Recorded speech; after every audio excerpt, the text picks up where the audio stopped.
కాబూలి శనగలు మసాలా వండుతున్నాను. జీడిపప్పు, బాదం పప్పు, జీలకర్ర, ధనియాలు, కొబ్బరి. జీలకర్ర, ధనియాలు, జీడిపప్పు, బాదం పప్పు, కొబ్బరి 5 రకాల పేస్ట్ చేస్తాను. కాబూలి శనగలు రాత్రంతా నానబెట్టినవి.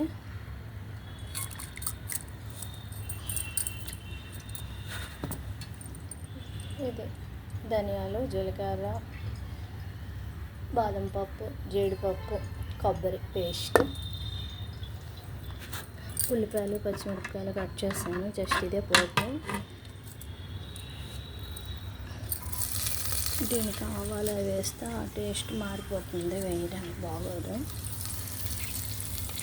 పచ్చిమిరపకాయలు వేగిన తర్వాత ఉల్లిపాయలు వేస్తాను. ఒకవైపు అన్నం పెట్టాను.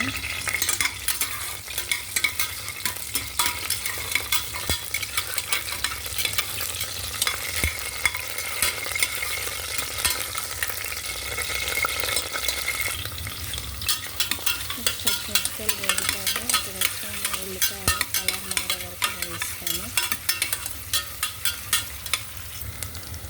ఉల్లిపాయలు కలర్ మారే ఇంకొంచెం కలర్ మారితే అప్పుడు శనగలు వేస్తాను. మీరు ఏం చేస్తున్నాను.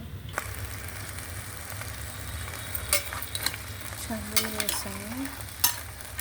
ఇప్పుడు కొంచెం వేస్తాను.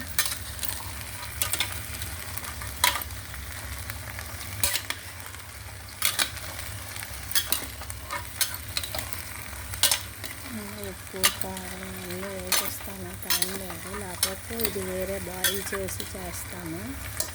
అర్జెంట్ అయితే మాత్రం అన్నీ కుక్కర్లో పెట్టాడు. ఉప్పు, పసుపు, కారం వేసాను. ఈ 3 కలిపి కొంచెం వేయిస్తాను. వాటర్, మసాలా అన్నీ వేసి విజిల్ పెట్టేస్తున్నాను.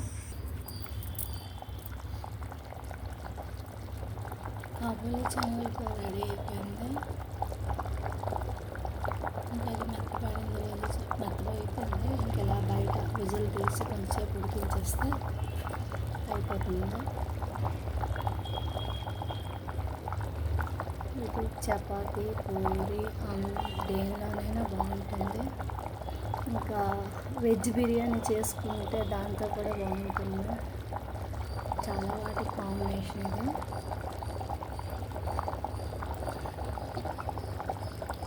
ఆయిల్ పైకి తేలే వరకు ఉడికిచ్చేస్తే అయిపోతుంది.